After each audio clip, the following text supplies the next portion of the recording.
essential process of meditation. I'm going to talk to you this evening on the subject of the spectrum of love.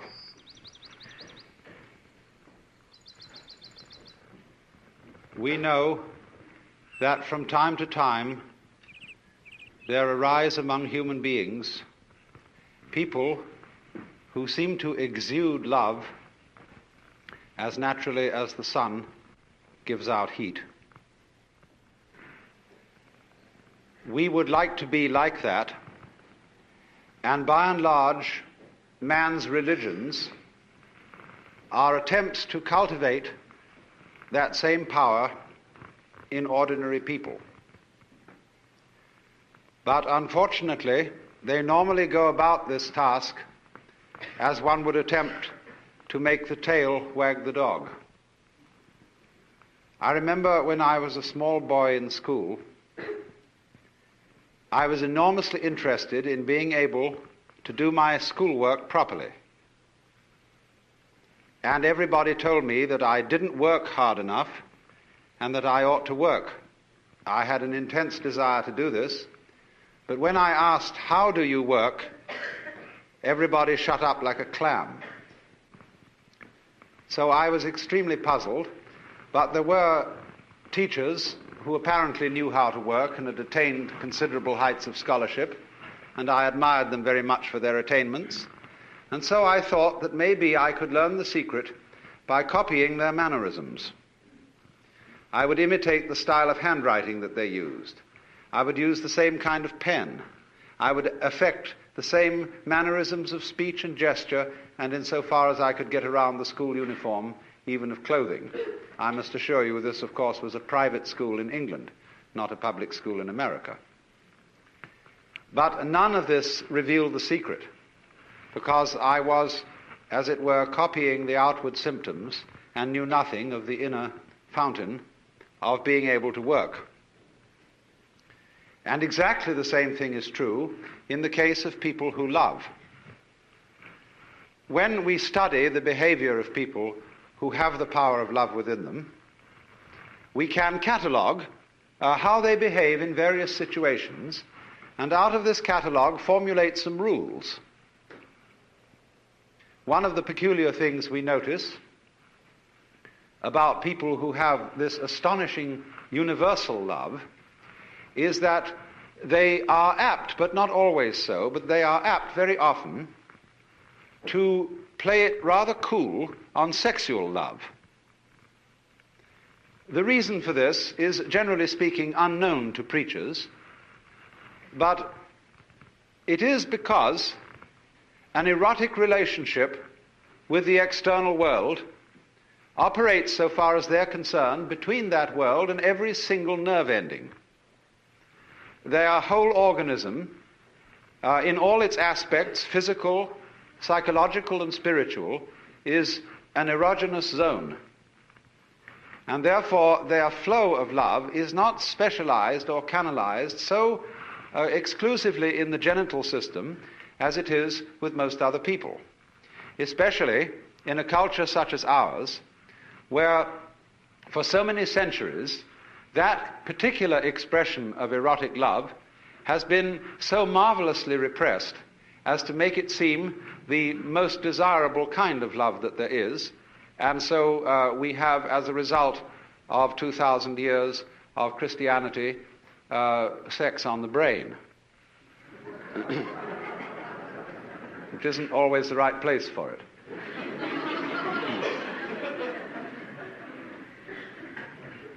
Of course, also, people who exude love are apt to give things away. They are, in every way, like rivers. They stream.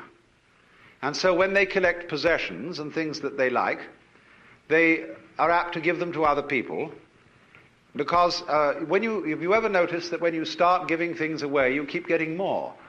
In the same way as you empty out, you create a vacuum, nature abhors a vacuum, and more flows in.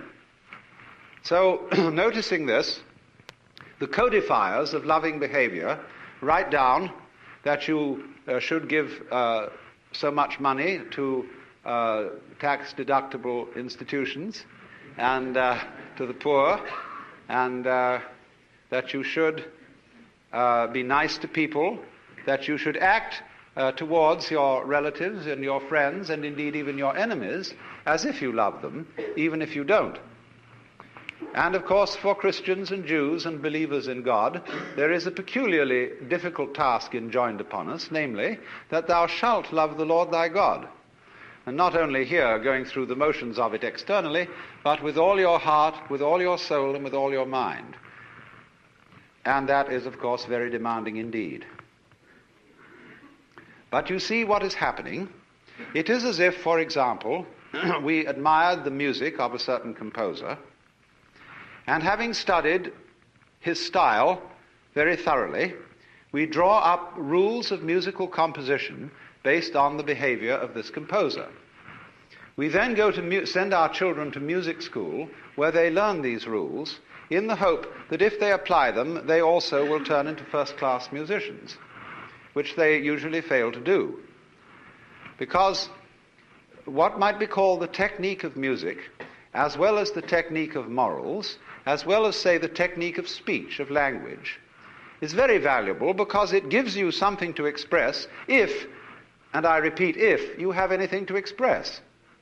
But if you don't have anything to say, not even the greatest mastery of English will stand you in good stead, unless you can manage to fool your listeners by talking beautiful nonsense and make it sound profound. Now, so the question and the puzzle remains. You cannot imitate this thing.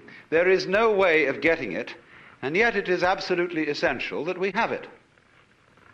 Because obviously, the human race is not going to flourish harmoniously unless we are enabled to love each other. But the question is, how do you get it? Is it something you simply have to contract like measles? Or is, as theologians say, is it a gift of divine grace, which somehow is dished out to some but not to others? And if there is no way of getting divine grace by anything you do, as the Calvinists aver, then we better just sit around and wait until something happens. Although Calvinists never did that. They were almost depressingly energetic. But surely we can't be left in that kind of a hopeless situation. There must be some way of getting the grace or getting divine charity or love, some sort of wangle, some sort of way in which we can, as it were, open ourselves so as to become conduit pipes for the flow. And so the more subtle preachers try to see if we can open ourselves and teach methods of meditation and spiritual discipline in the hope that we can contact this power. The less subtle preachers simply say, you don't have enough faith, you don't have enough guts, you don't have enough willpower. If you only put your shoulder to the wheel and shoved, you would be, of course, an exemplar and a saint. Actually, you will only be an extremely clever hypocrite. The whole history of religion is a history of the failure of preaching. Preaching is moral violence.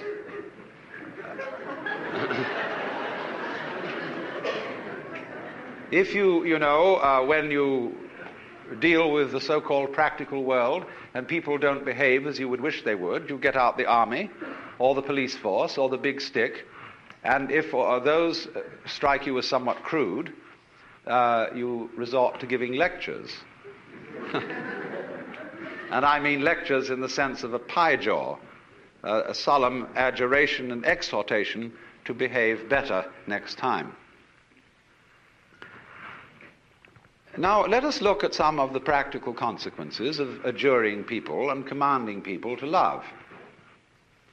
Many a parent says to the child, nice children love their mothers. And, of course, I'm sure you're a nice child. You ought to love your mother, but not because I, your mother, say so, but because you really want to do so. Because one of the difficulties is none of us in our heart of hearts respect love which is not freely given.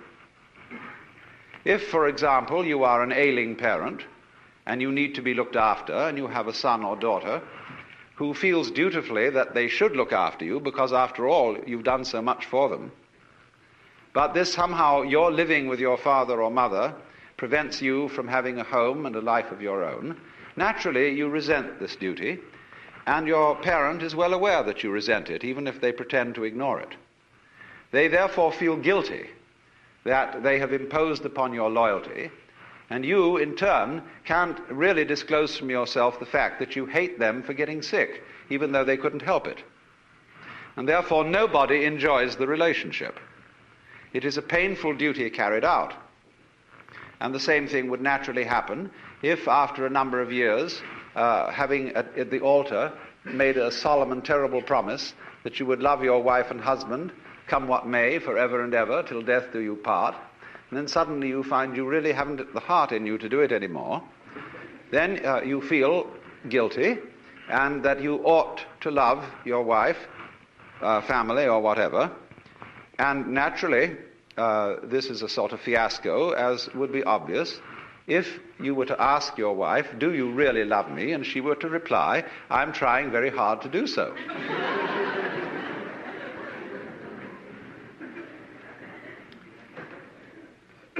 You see, the difficulty of it is this. You cannot teach a selfish person to be unselfish by any means. That is to say, whatever a selfish person does, whether it be giving his body to be burned or giving all that he possesses to the poor, he will still do it in a selfish way of feeling. And he will be able to do this with extreme cunning, a marvelous self-deception, and deception of others besides. But the consequences of fake love are almost invariably destructive, because they build up resentment on the part of the person who does the fake loving, as well as on the part of those who are its recipients. This is why the foreign aid program has been such a dismal failure. Now, of course, you may say that I'm talking in a very impractical way, because you would say, well, do we just have to sit around and wait until we become inwardly converted and learn through the grace of God or some sort of magic how to love, and in the meantime do nothing about it and conduct ourselves as selfishly as we feel? There is, as a matter of fact, something to be said for that. Because the first problem in the whole of this is honesty. And the reason why the Lord God says at the beginning of things, "Thou shalt love the Lord thy God with all thy heart and with all thy soul and with all thy mind," is not because the Lord God is stupid, but because he's very clever. That which appears to be a commandment is actually a challenge, or what in Zen Buddhism would be called a koan, a spiritual problem. Because if you exercise yourself resolutely in trying to love God and or your neighbor, you will find that you get more and more tangled up. You will realize increasingly that the reason why you are attempting to obey this as a commandment is that you want to be the right kind of person. And obviously you want to be the right kind of person for your own reasons. And so if you do, in the first place, feel selfish and come to the conclusion, as a result of trying various experiments with love, that you love yourself more than anybody else, the proper thing to do is to investigate your self-love, to find out why you love yourself and what you mean by yourself when you say you love yourself. For the reason is this: love is not something that is a sort of rare commodity. Everybody has it. Existence is love. But it's like water flowing through a hose. It depends in which direction you point it. So everybody has the force running. And maybe the way in which you find the force of love operating in you is that you have a passionate like of booze, or ice cream, or automobiles, or good-looking members of the opposite sex, or even the same sex. But there is love operating. And people, of course, tend to distinguish between the various kinds of love. There are good kinds, such as divine charity, and allegedly bad kinds, such as, in quotes, animal lust. But it should be understood, I think, that they are all forms of the same thing. But they differ in rather the same way that the colors of light, of white light, divide into the spectrum when passed through a prism. So we might say that the red end of the spectrum of love is Dr. Freud's libido, and the violet end of the spectrum of love is agape, the what is called divine love or divine charity, and that in the middle, the various yellows, blues, and greens are friendship, human endearment, consideration, and all that sort of fellow feeling. But it's all the same thing. And so the thing is, first of all, to get it moving, to follow whatever kind of love you have in the first place. Because you cannot control love until you have some to control, until you have it running. You've got to get your car running before you can learn how to drive it. You will not become a skillful driver by sitting at a still car in a garage any more than you will become a skilled dancer if you simply never move your arms and legs. And so the first thing then is to discover what indeed you do love, if anything, and you will find there is something. And then go into the nature of that. Now, it's said that selfish people love themselves. I would say that that is really a misunderstanding of the whole thing, because yourself is something that is really impossible to love. There are various reasons for this, but one obvious reason is that loving oneself is as difficult as kissing your own lips. Oneself, when you try to focus on it, to love it or to know it, is oddly elusive. It always slips away like the pursued tail of a dog who is trying to get hold of his own tail. So to pursue your own end has some difficulties about it.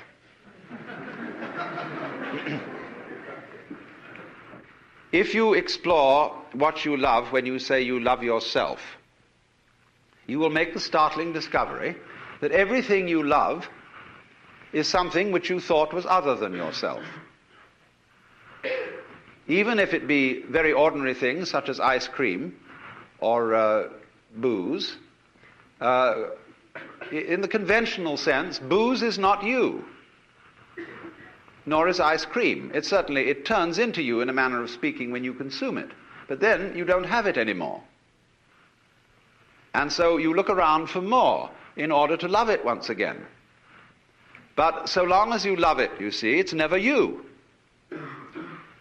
When you love people, even however selfishly you love them, because of the pleasant sensations they give to you, still, it is somebody else that you love.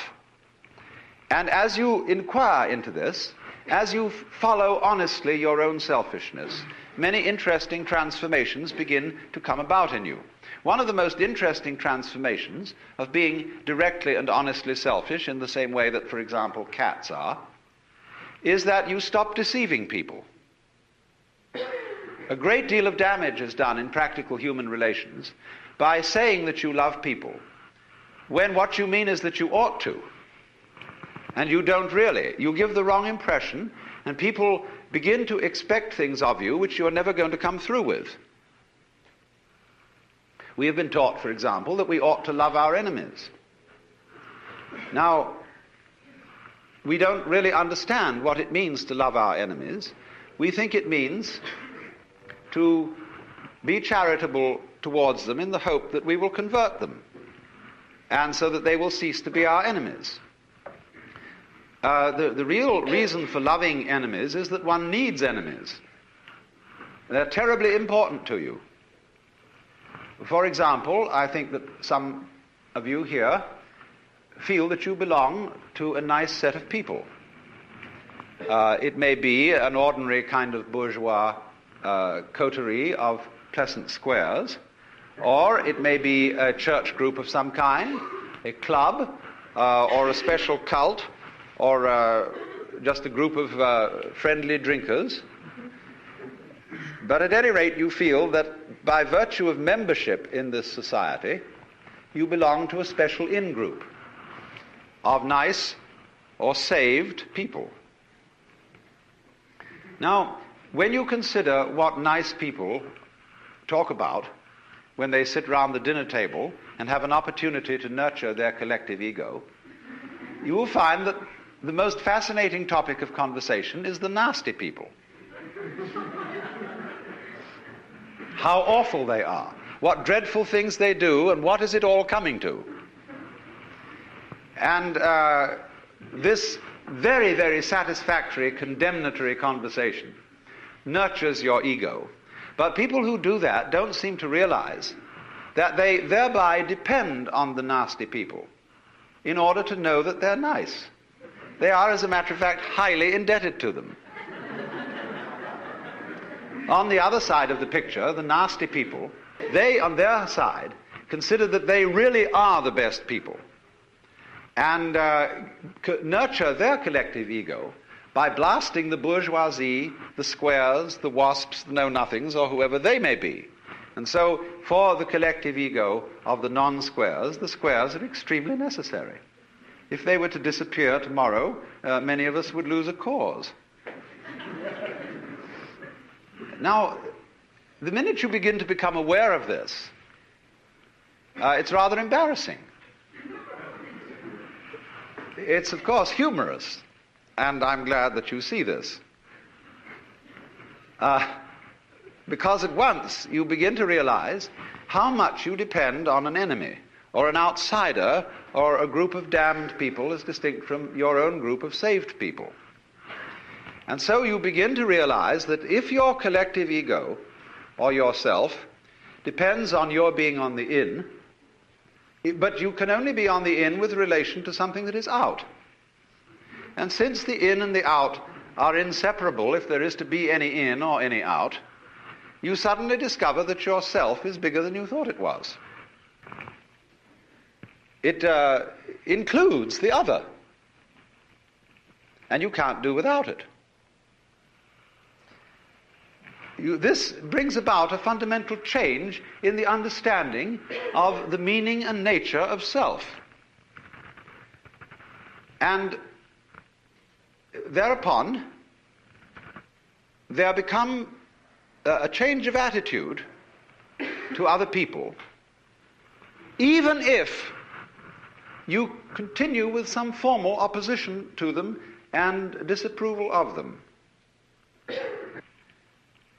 When, then, you are honestly clear with yourself what you like and what you dislike, and then at the same time yourself begins more and more to include things that were hitherto defined as being not yourself,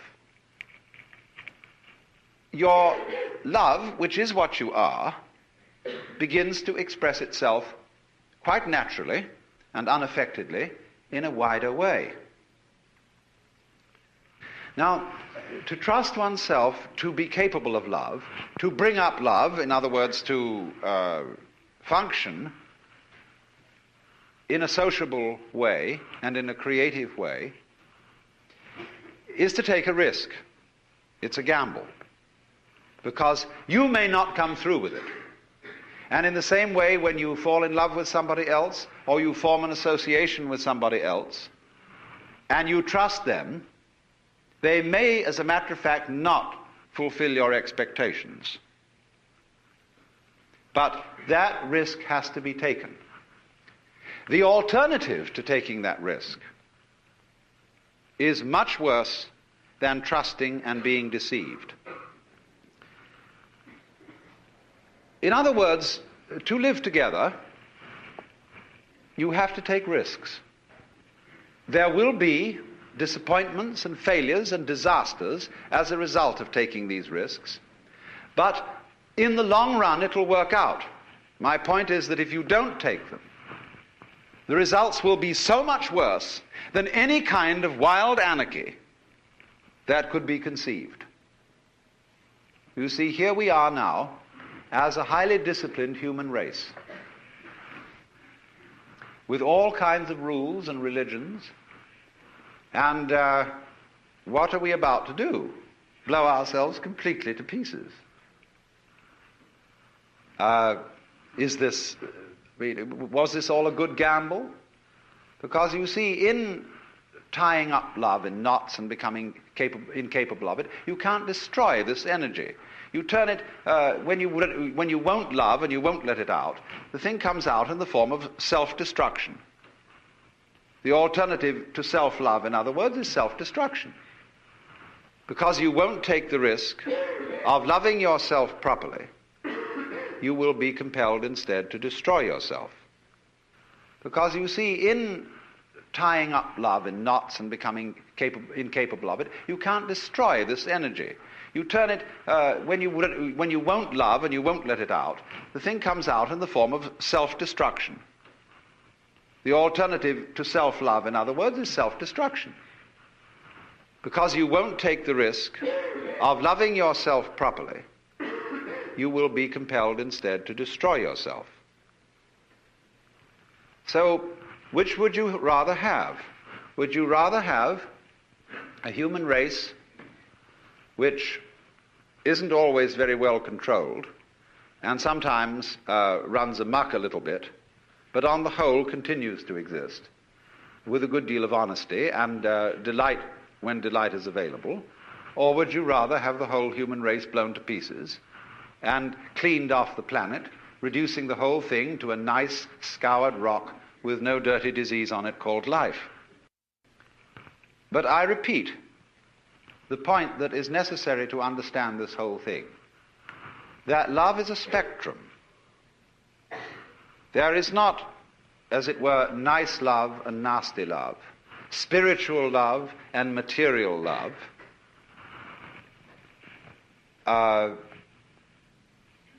mature affection on the one hand and infatuation on the other. These are all forms of the same energy. And you have to take it and let it grow where you find it. If you find that only one of these forms exist in you, if at least you will water it, the rest of the plant will blossom as well. But the essential prerequisite from the beginning is to let it have its way.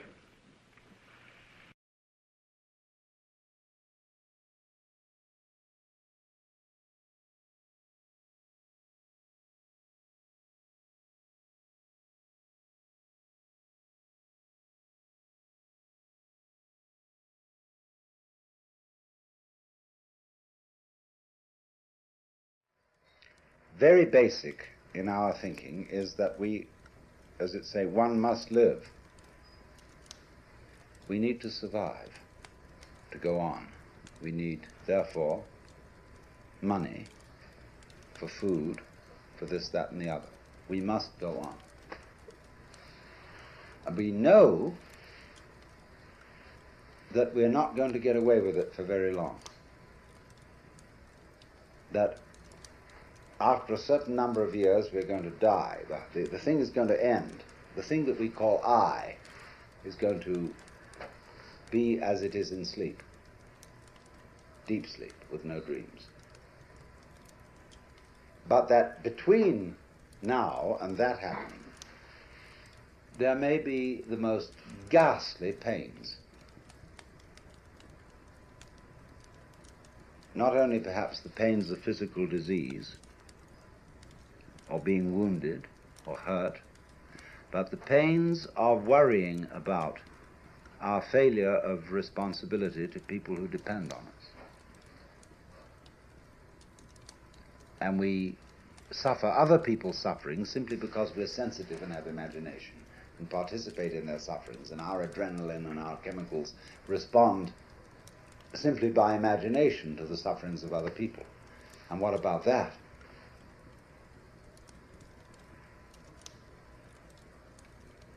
And so we can look at these problems and say, now, quite obviously, all these problems cannot be solved in a physical way. That is to say, we do not expect in our lifetime that medical skill will make us exempt from death. We do not seriously expect that human beings will all learn to be nice to each other and will refrain from war and horrors of that kind, racial prejudice and so on. We don't seriously expect to find a method of being protected by taking some sort of drug against all possible disease and pain. So therefore we say, now maybe there's another way around. Maybe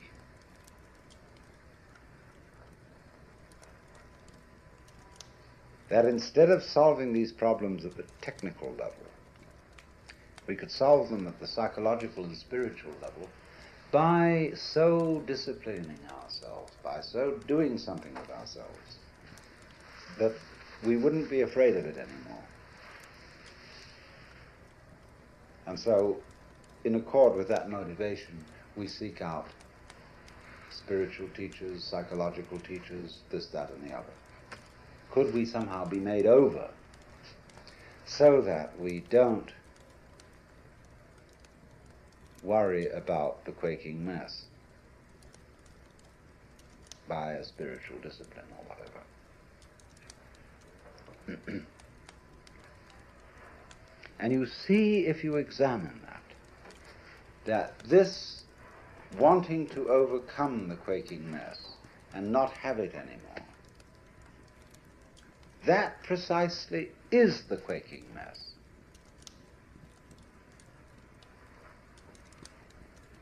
The thing that we object to about ourselves is precisely what we do about overcoming it. In other words, the activity that we employ in overcoming it is the mess that we object to. Do you see that? And it's very important to realize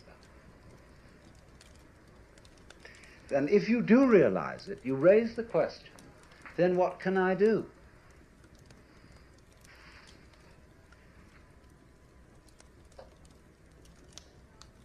What can I do to transform the quaking mess into the state of mind of the true mystic? Well, if you are the quaking mess, there is obviously nothing you can do to transform yourself into the state of mind which you are simply manifestations of the quaking mess trying to get away from itself. And that you are put in the position of,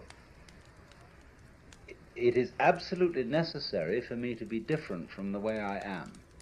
But there's absolutely nothing I can do about it, because being the way I am, I cannot be different from that. Let's say this, but we can put it in different ways. I know that I ought not to be selfish, and I would very much like to be an unselfish person, but the reason why I want to be an unselfish person is that I am very selfish and would far more love myself and respect myself if I were unselfish. You see? I know that I ought to love God and whatever. And why do you want to love God? Well, because God is the biggest boss, and it's best to be on the side of the big battalions. That's really why I want to do it. In other words, because I'm looking for the safety of my own spiritual skin. So I think I ought to love God. All sophisticated saints have known this. St. Paul understood it, St. Augustine understood it, Martin Luther understood it. They didn't know what the hell to do about it. But there was nothing to do about it.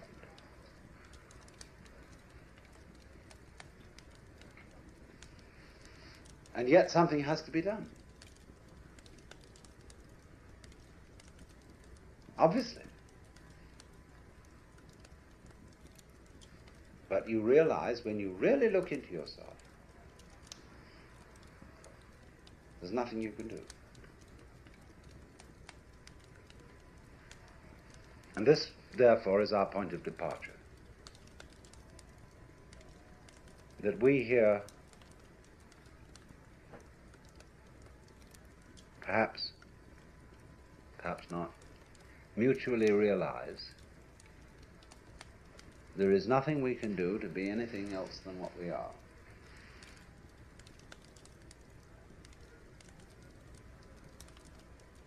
To feel any other way than what we feel at this moment.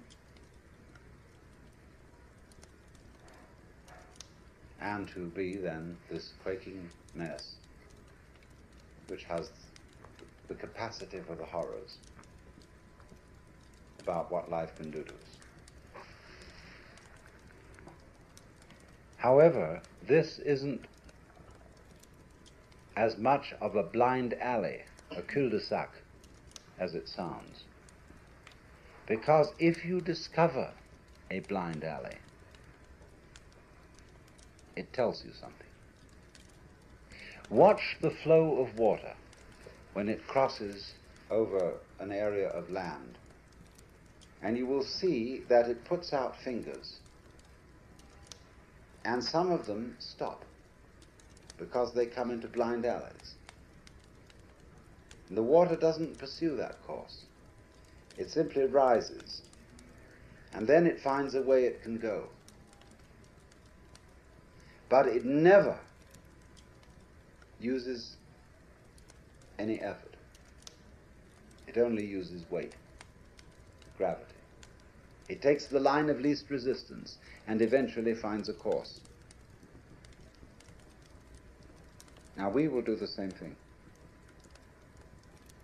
Only we're ashamed of it. But we're going to do it anyhow. We think that when we come to a dead end, a blind alley, oh, I failed. Supposing the water, at each place where a finger of water stretches out over dry ground and doesn't go any further because the land is too high, the water were to say to itself, I failed. We would say it was neurotic water. Just wait, and it will find a way. Now, when you find, you see, that there's this predicament that I've been describing to you, that there's no way of transforming yourself to become this fearless, joyous, divine being as distinct from the quaking mess. When he says no way, this is not a gloomy announcement.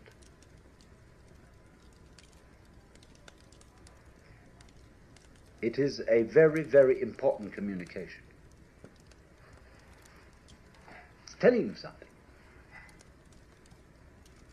Because like the land is telling the water, this isn't the way to go. There's another way. Try over here. So in the same way, life is telling you that's not the way to go. It's telling you, the message underlying this is you cannot transform yourself, is giving you the message that the you that you imagine to be capable of transforming yourself doesn't exist.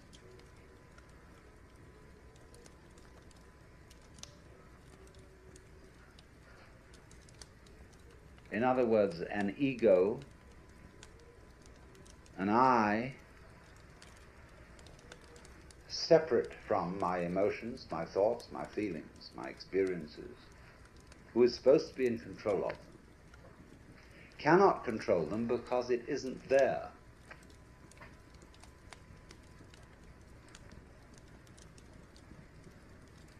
And as soon as you understand that, things will be vastly improved. Now we can go into this.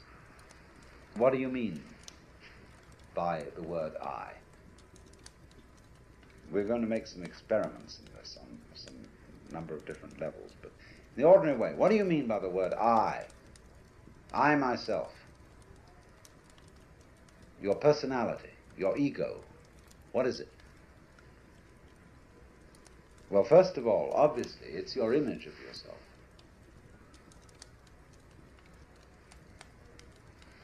It's composed of what people have told you about yourself, who you are, how they've reacted to you and given you an impression that that's the sort of person you are. It's all your education goes into this, the style of life you put on and so forth.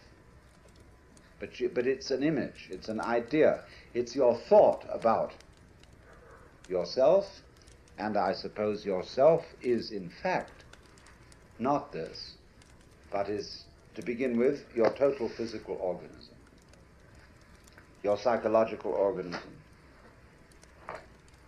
and beyond that, an organism doesn't exist as an isolated thing any more than a flower exists without a stalk, without roots, without earth.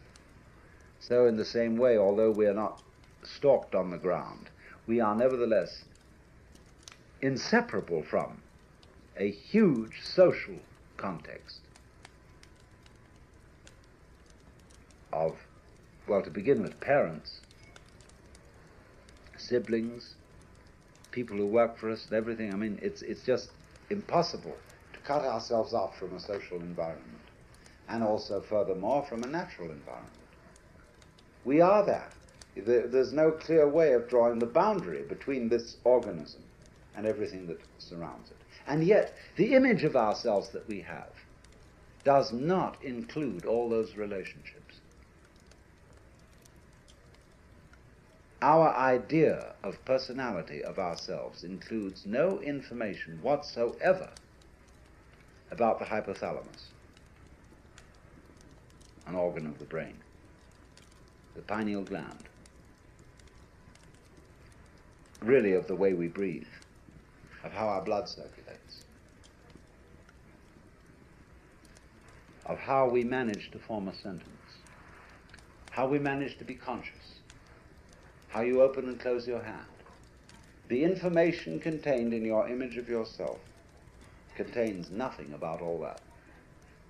And therefore, obviously, it's an extremely inadequate image. But nonetheless, we do think that the image of self refers to something, because we have the impression,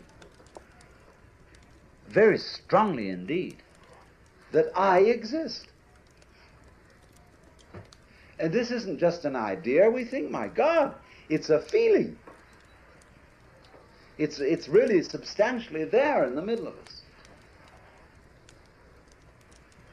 And what is it? What do you actually sense? Like, you know, when you're sitting on the floor and you feel the floor is there and is real and hard. Okay, what are you sitting on the floor? What do you have the sensation of? You know, that's you here, when you're not hitting yourself. Huh. What is it?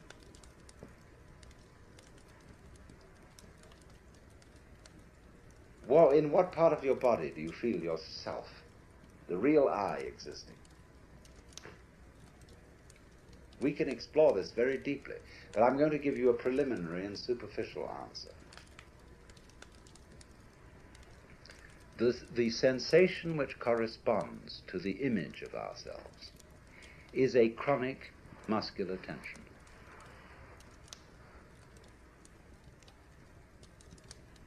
Which has absolutely no useful function whatsoever.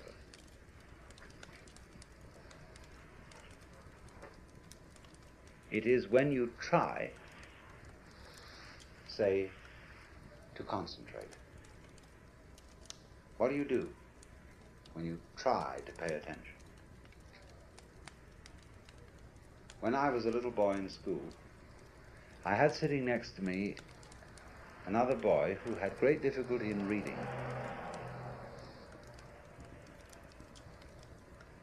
And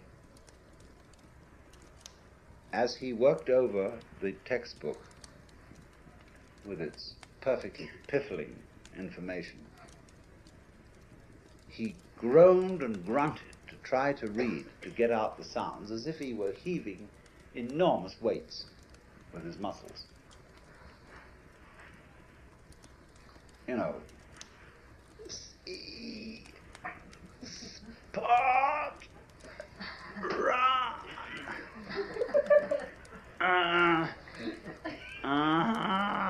run, spot, run. You know, it was enormous weights he was heaving, and you know, the teacher was vaguely impressed that he was trying. Phew! It had absolutely, you know, all this tying yourself up into a knot has absolutely nothing to do with the way your mind works. Because look, if you try to see hard, you know, look very intensely, and you make tight muscles around here, and maybe you clench your jaws a bit, if anything, that will make your vision more fuzzy. Because if you want to see something clearly, you must not make an effort. You must simply trust your eyes and your nervous system to do their thing. So you just look like that. I was writing the other night and I completely forgot somebody's name. But I knew that eventually my memory would produce it. And I just sat for a while and said to my memory, "You know very well who this person is. Please give me the answer." And so, boing, there it was.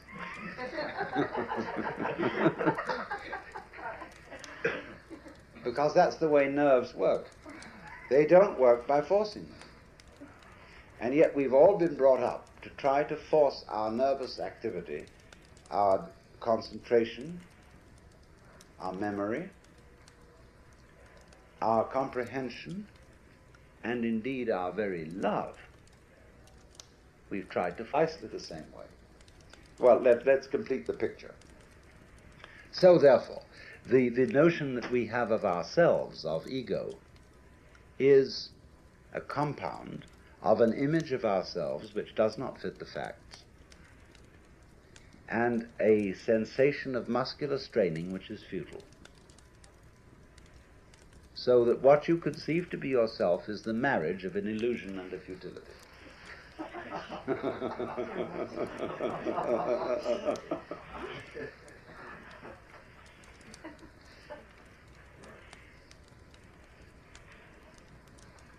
So, well, what are we, if that isn't the case? Well, obviously, if you want to take a scientific point of view, by that mythology, then your organism, about which we know very little. And the organism, as we've seen, is inseparable from its environment. And so you are the organism environment. In other words, you are no less than the universe. Each one of you is the universe expressed in the place which you feel as here and now. You're an aperture through which the universe is looking at itself, exploring itself. And we're going to go into that much more deeply. So when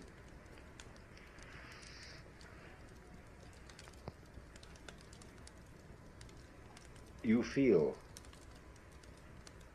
that you are a lonely,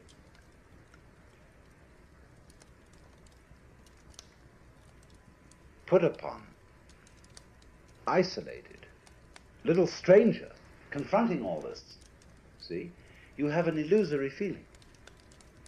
Because the truth is the reverse. You are the whole works that there is, that always was and always has been, always will be. Only Just as my whole body has a little nerve end here, which is exploring and which contributes to the sense of touch, you are just such a little nerve end for everything that's going on. Just as the eyes serve the whole body and help it to find its way around, so you are, as it were, serving the whole universe. You're a cell in it. And it's exploring itself. So that you as a function, you are a function of all that. And therefore, if this is so, it just doesn't fit these facts do not fit the way we feel. Because we feel it the other way around. I am a little lonely thing exploring all this universe and trying to make something out of it, get something out of it, do something with it. And I know I'm going to fail because I know I'm going to die one day. So we're all fundamentally depressed. And think up all these fantasies about what's going to happen to us when we're dead and all that kind of thing. What's going to happen to you when you're dead? What do you mean, you? If you are basically the universe, that question is irrelevant. You never were born and you never will die.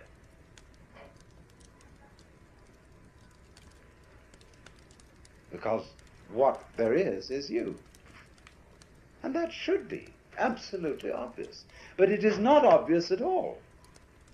That should be the simplest thing in the world. That you, the I, is what has always been going on and always will go on forever and ever.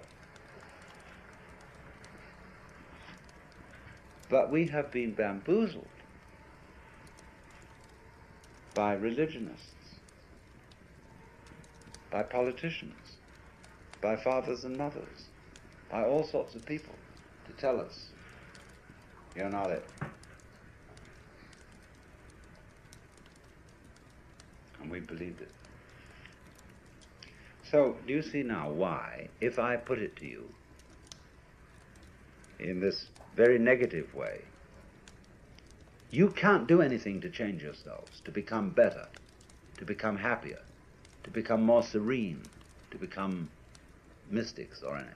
If I say you can't do a damn thing, can you understand this negative statement in a positive way? What I'm really saying is that you don't need to.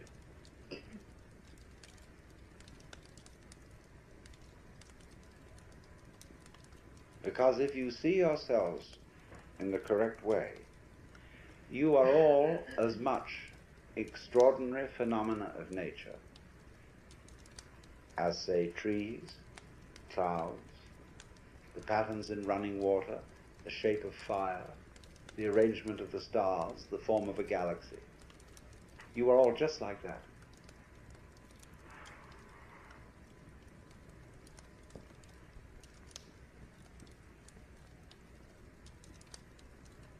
There's nothing wrong with you at all.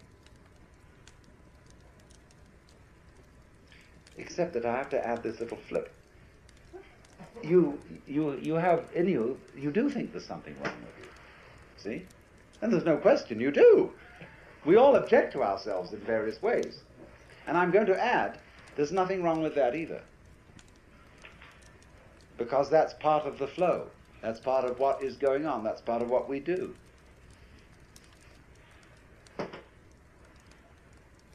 So I don't, you see, what I'm actually going to do is I'm going to deliver you from a sense of guilt. Because I'm going to teach you that you needn't feel guilty because you feel guilty.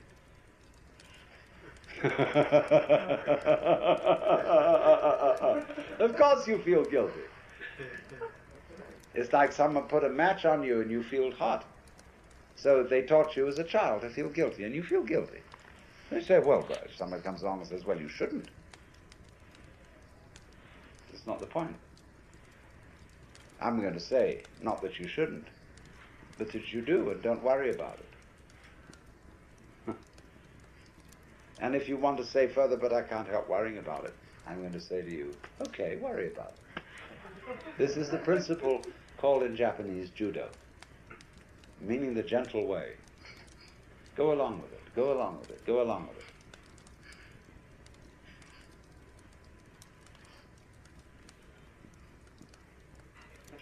So therefore, this is the beginning of meditation. You don't know what you're supposed to do. What can you do? Well, if you don't know what you're supposed to do, you watch. You simply watch what's going on. Like, say, somebody plays music.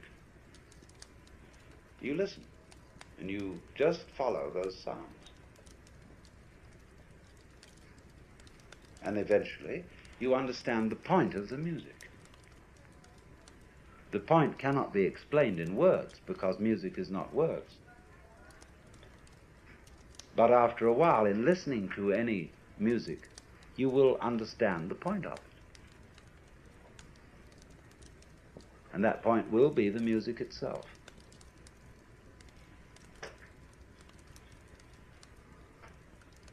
So in exactly the same way,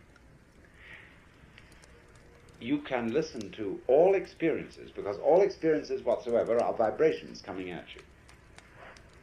You are these vibrations, as a matter of fact. If you really feel out what is happening, what you are aware of as you and as everything else is all the same. It's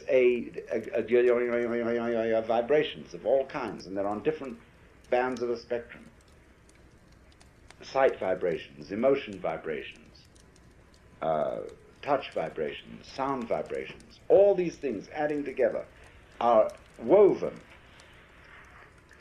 All the different senses are woven, and you get a pattern in the weaving, and that pattern is the picture of what you now feel.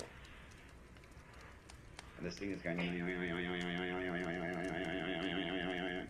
See?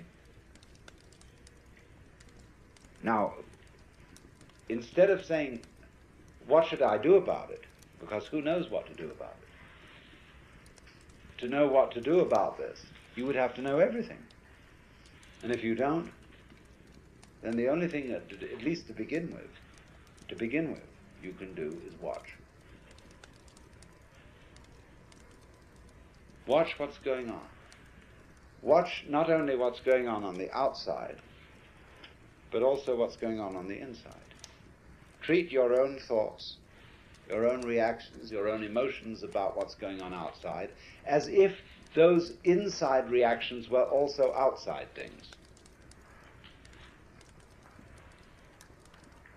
That you're just watching. And simply observe how they go. Note now, you may say, this is difficult.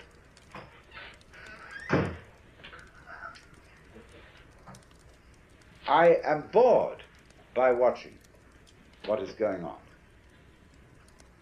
Let's say you sit quite still and you are simply observing what is happening. All the sounds outside, all the different shapes and lights in front of your eyes, all the feelings on your skin, inside your skin, belly rumbles, thoughts going on inside your head, chatter, chatter, chatter. I ought to be writing a letter to so-and-so. I should have done this, all this bilge going on. See, you just watch it. But then you say to yourself, but this is boring. Now, watch that too. What is it? What kind of a funny feeling is it that makes you say, but this is boring? Where is it? Where do you feel it? I should be doing something else instead. What's that feeling? What part of your body is it in? Is it in here? Is it in here? Is it in the soles of your feet? Where is it? Boring. The feeling of boredom can be very interesting if you try to look it out. So you simply watch at everything going on without attempting to change it in any way, without judging it, without calling it good or bad. You watch it.